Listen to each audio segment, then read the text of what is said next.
Let's talk a little bit more. Okay, I think that's a good idea too. Tell me. I'm just a clam.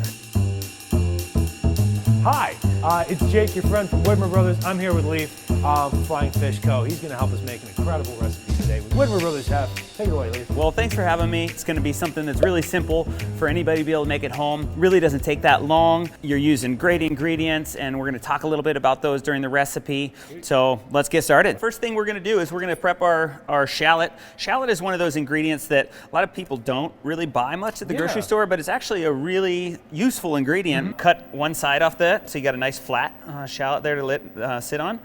Always claw your fingertips like that, and then we're going to take slices down this way, and that way when you cut it down, they're already they all come out. That's already amazing. Coming out. They're already small. That's some primo chef action going on That right is there. just, those are the tricks of the trade right there. Yeah. A couple tablespoons of oil in there. Lovely. Beautiful. We're going to put the shallots in first, some garlic. We're going to go ahead and put some Fresno chilies in. Fresnos are not super spicy. Adds a little bit of heat. I go ahead and just leave those seeds right in there. So some Fresno chilies. So again, we just started with a couple tablespoons of oil. I use grapeseed oil. You can use extra virgin olive oil. I tend to stay away from the blended oils or the canola oils. They're just not as good for the environment of how that product was produced, and not as healthy for you as a human. So here we go. We're just going to go ahead and sweat off these veggies a little. So sweating off the veggies just allows them to kind of soften and lets the aromatics of those vegetables come out. I better actually make sure that this beer you got to do a quality is check. The right flavor for this dish. Yeah, you have to. Delicious. Perfect. And that one's cold. Nice and cold, baby. Nice. We'll use that can though instead of the one I just drank that from. one's for you now. No, that's perfect. Good. Let's go ahead and do the clams in there. Perfect. And then we got to add the ham in Let's there. add the ham in there. Oh yeah. I mean, ham and clams, how could you go wrong? This is some great spinach. It has the stems on there, so I'm just gonna go ahead and take the bottoms of those stems off, set them over to the side. I prefer a full leaf spinach like this versus your clam shells that are filled with spinach because they cook down so much, the clamshell ones. They're just mostly water.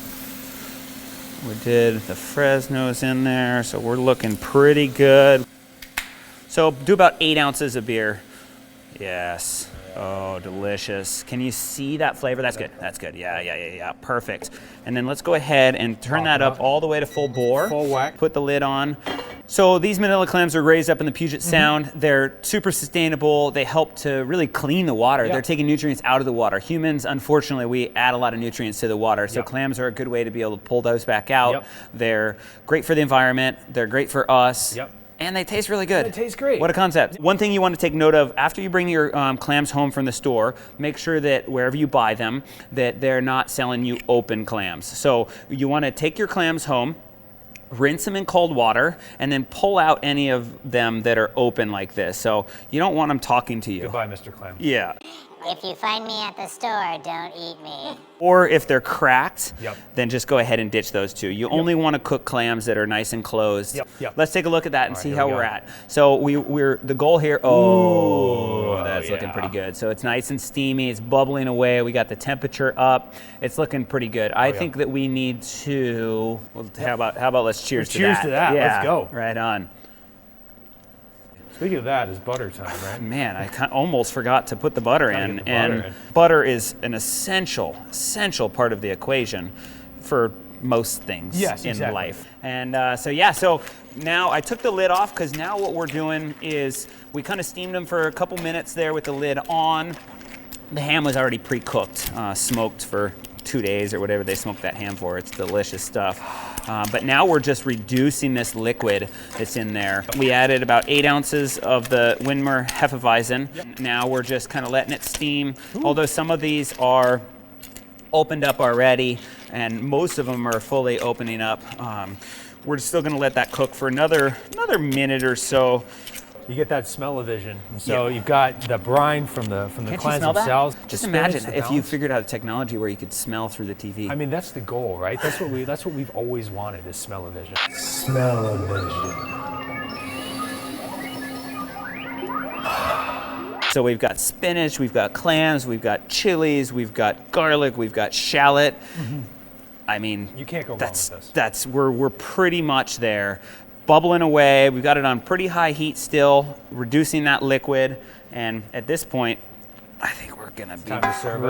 pretty darn close. We're gonna put it in our finishing plate here. Then we're gonna, over the top of this cooked deliciousness, it's always good to finish things with the fresh herbs at the end. So you don't want to cook the fresh herbs too much because they lose the flavor. So I use parsley over here. I've got some chives as well. And then let's finish it with a little bit of black pepper. Look at that. Not too much. Don't want to go overboard, Lyf. Only a pinch of salt, because the clams are pretty salty by themselves because they came from salt water. Yeah, and and then that they ham opened probably up. has some in The there as ham well. has some salt too. So, but I always like a little finishing punch of salt on pretty much anything, even if it's going to be a little bit of a salty thing. Yeah. So what you're going to want to do at home is make sure you take that one actually. Yeah. Make sure you dip it in there and soak that stuff up. This is some sliced baguette. Cheers. Cheers to you.